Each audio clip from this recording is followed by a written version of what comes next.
Глубоко в горах Памира, где небо касается земли, археологи нашли то, что должно было навсегда остаться скрытым.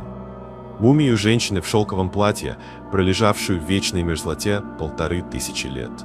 Рядом с ней китайское бронзовое зеркало и кинжал с клинком из дамасской стали. Но самое страшное – надпись на рукояти. «Смерть тому, кто разбудит меня». Кто она? Принцесса, жрица или жертва? И почему ее тайна до сих пор не раскрыта? 2010 год. На границе Таджикистана и Афганистана, в ущелье на высоте 4000 метров, группа пастухов натыкается на пещеру, вход в которую завален камнями с древними рунами. Внутри 3 мумии. Женщина в расшитом золотом платье, мужчина в доспехах и ребенок. Что мы знаем наверняка? Возраст мумий – 15 веков. Радиоуглеродный анализ – 2012.